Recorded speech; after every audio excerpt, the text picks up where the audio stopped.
Okay, Assalamualaikum warahmatullahi wabarakatuh, and selamat malam over here. And in this video, we discuss question 13 and 14. Okay, question number 13 tutorial. A mass M1, 5 kilogram. Okay, I tried to write down the information over here. 5 kilogram is on a frictionless horizontal surface. Okay. Mass M2 is equals to 10 kilogram.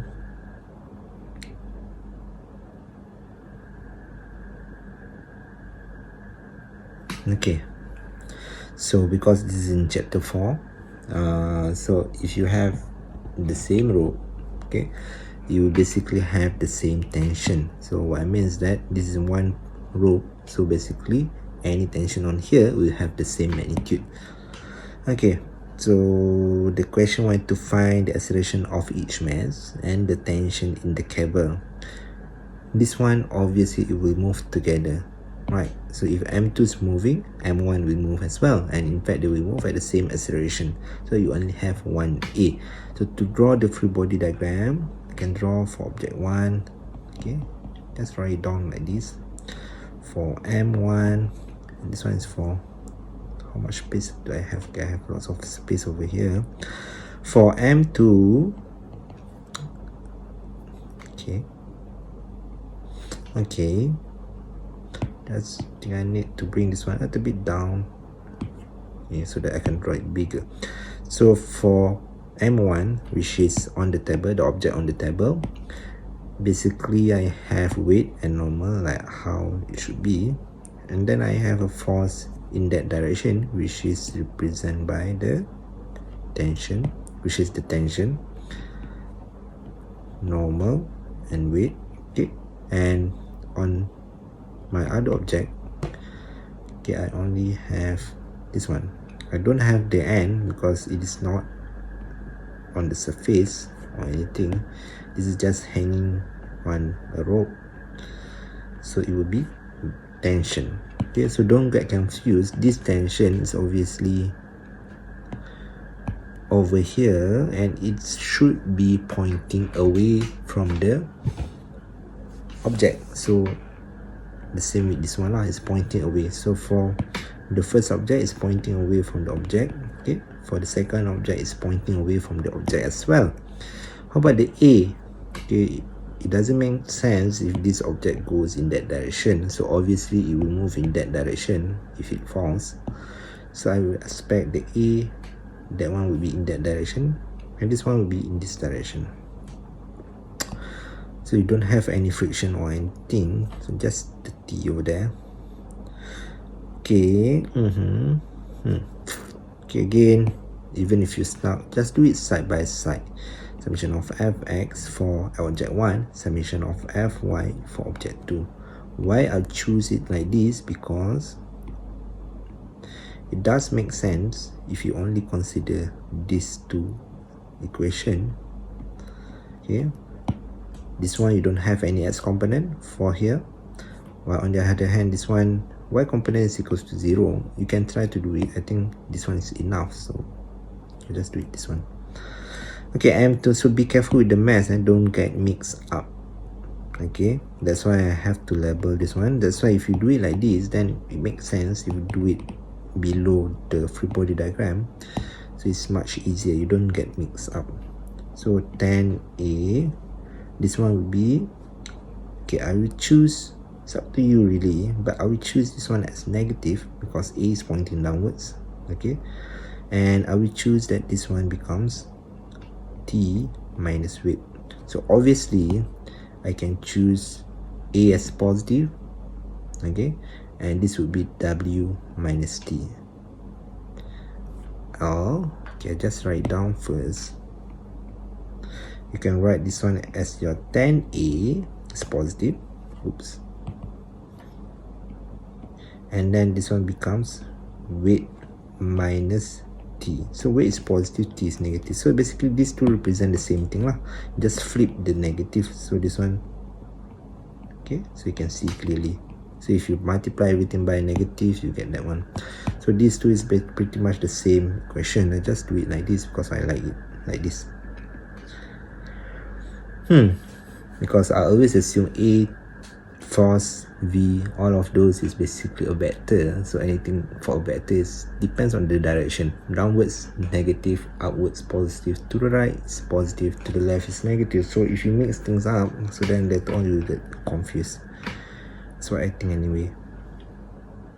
Okay, over here I have T equals to M1, which is equals to 5A. Okay, again, I just write down the mg over there.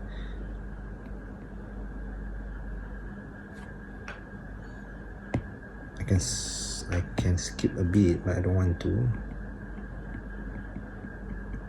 Okay. So you now have two equation and two variables. So the variables are the t and a. The equation are equation 1 and equation 2. Okay, so I can substitute. I write over here, substitute t cubed 1 into 2.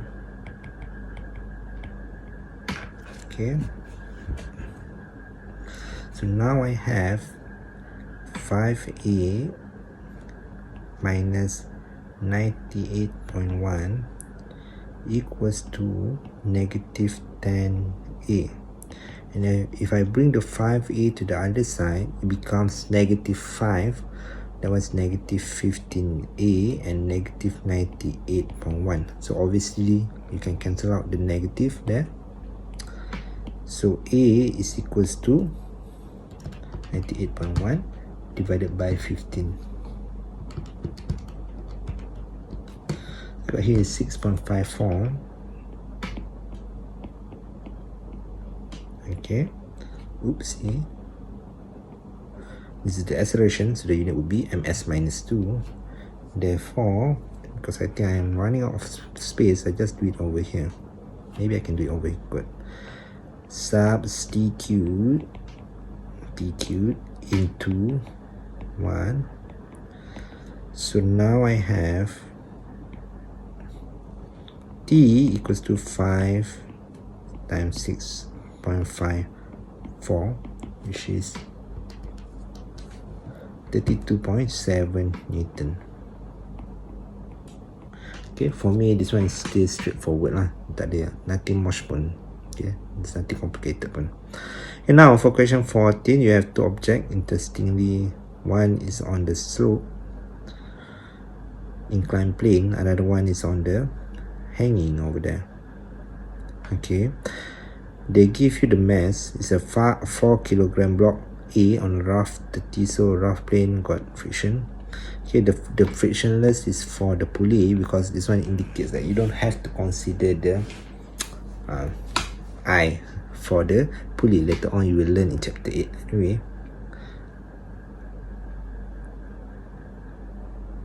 Okay, when the object is released from rest, block A slides down the inclined plane with friction force of 6 Newton. Oh, they did give you the FK, so that helps a lot.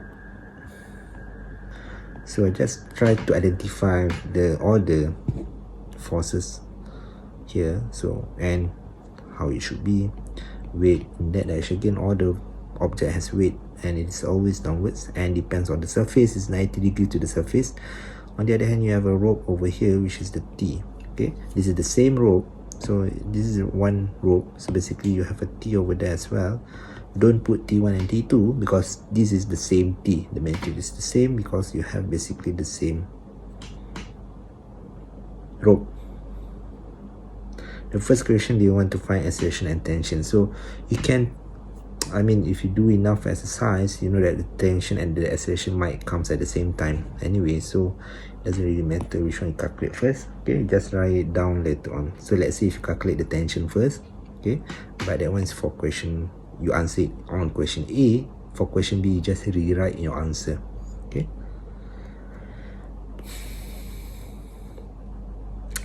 okay, I just try to draw the free body diagram for object A, which is on the inclined plane, and then this one for object B.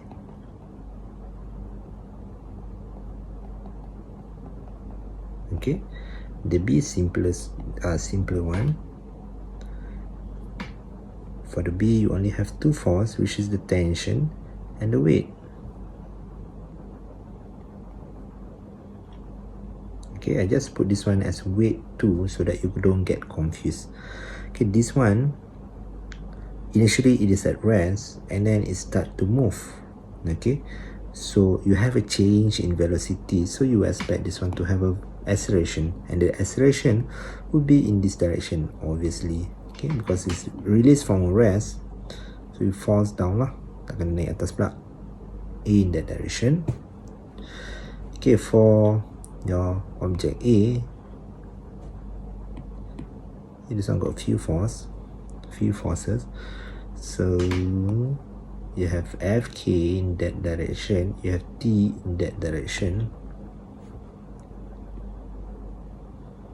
you have the weight, and also you have the normal.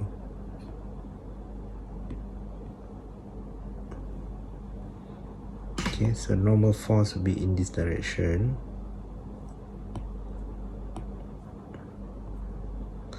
I just want to make this one a little bit shorter. Oopsie.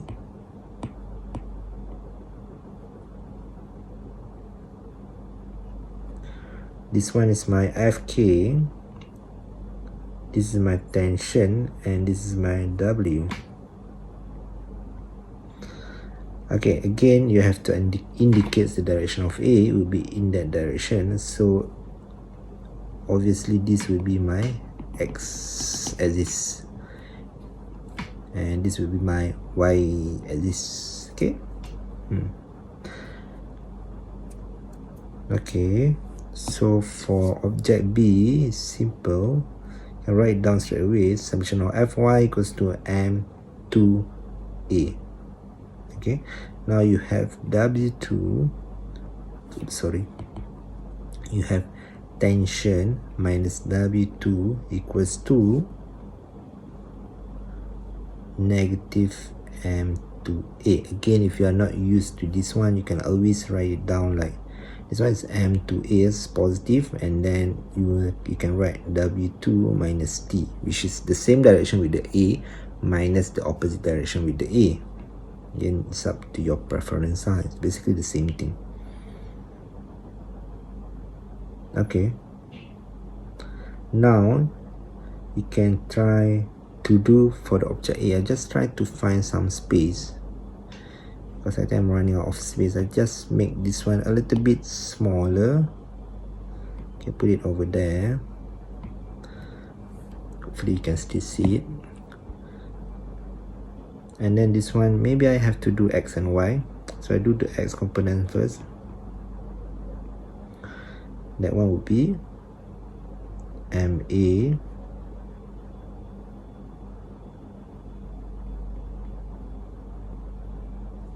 okay, this one is for object 1. I really think I have to do it in a new page instead, because this one is the space is too tight. Okay, just copy it down. I'm gonna paste it over here. And then I think maybe this time I'm gonna show you what will happen if I use the A as my positive, and then the opposite will be my negative, so that you can see which one do you prefer. So okay, I think I'm gonna erase this one back. I'm gonna explain it one more time. Okay, so if you want to follow the direction of A, so the A will be pointing downwards, so anything that is in the same direction will be a positive, and anything that is opposite will be a negative. This is one way of looking at it lah. So that one will be M2A is positive values, but now I write it down as W2 minus T, okay, which is equals to M2A. For this one, I'm gonna write it as T minus Fk equals to MA, M1A lah. Why? Because this one is moving to the left, the A is moving to the left, so everything that is moving to the left will be positive, everything that moves to the right will be negative. Yang terbalik, opposite to the A, will be negative. Okay, but then I didn't write one more force. Be careful, that's why I really strongly suggest you to resolve it in the diagram so that you can see and you didn't forget. So this is Wx and this is Wy. So for x component, you actually have 3 force, 1, 2, 3. Okay, don't forget about that. So this one will be plus Wx because again, tension and Wx is in the same direction. On the other hand, this one will be N minus Wy equals to 0. Okay, that's the only force that you have. Okay, they did give you the Fk that I told you before. It helps you a lot because that one is basically equals to 6 Newton. So you can substitute the 6 Newton inside there. So you have T minus 6 plus Wx, which is mg. Okay, I really have to look at the angle there. So the angle here represent the y component. So I always told you, if you have the angle between the inclined plane and the horizontal surface, the angle actually represent towards the y component, which is this one. Okay, you don't have to think or anything, just straight away put it over there. Okay, where I at? Okay, now I have M1G. Okay, it will be, this one is Wx, so it will be sine 30 degree equals to,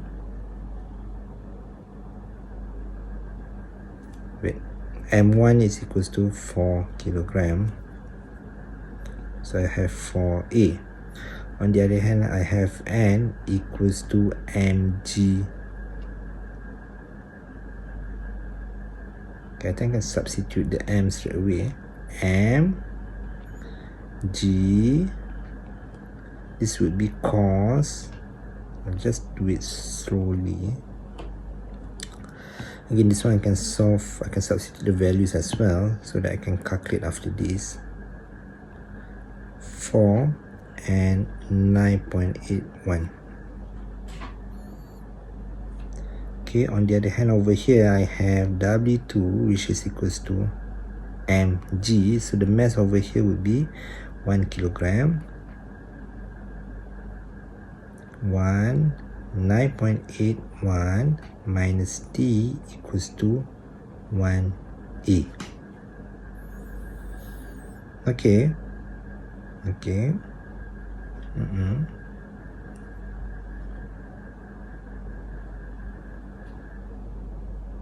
Okay, you can solve most of the first equation over here. I just put this one as 1, 2, and 3. I'm not sure if I'm gonna use question 2. Let's look at the question 1 over here. Okay,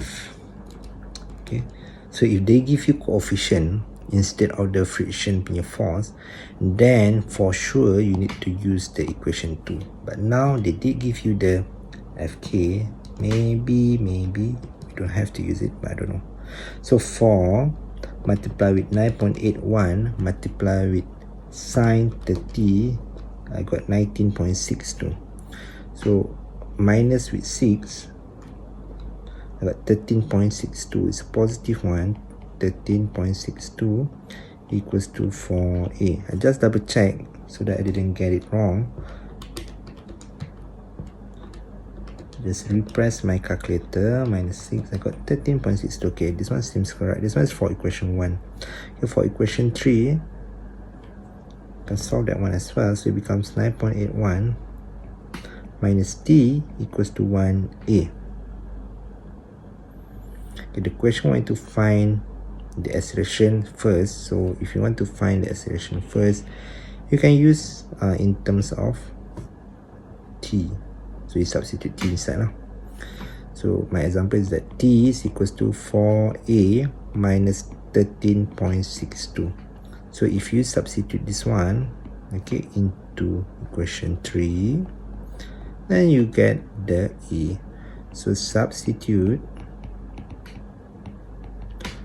1 into 3. Okay, so that I will get 9.81 minus 4a minus 13.62 equals to 1a. So 1 I don't have to write lah. Okay, so I have a negative 4a on the left hand side. I can bring it to the right, it becomes 5a. On the other hand, 9.81 plus 13.62, that one is 23.43. That means my a would be equals to 4.69. This one is question 14. Okay.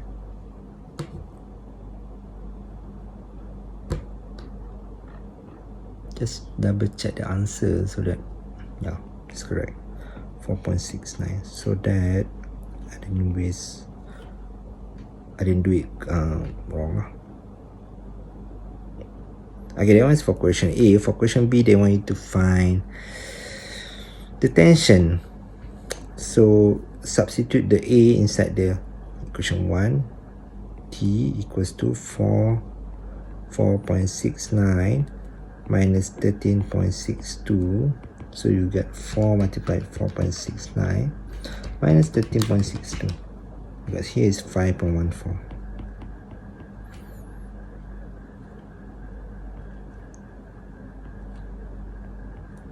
So this one will be in Newton. Okay. Check the answer. The only difference would be the decimal place. So maybe just due to the decimal place lah. Got round it off. You can just see the time taken by the block B to move downwards by 1 meter. Okay, now the question state that it moved downwards by 1 meter. So S is equals to 1 meter. The question want to find the time taken. So you have S, you have A, you have time. You want to find time, sorry. Maybe you can use one of the equation of linear motion. So I just want to list it down over here.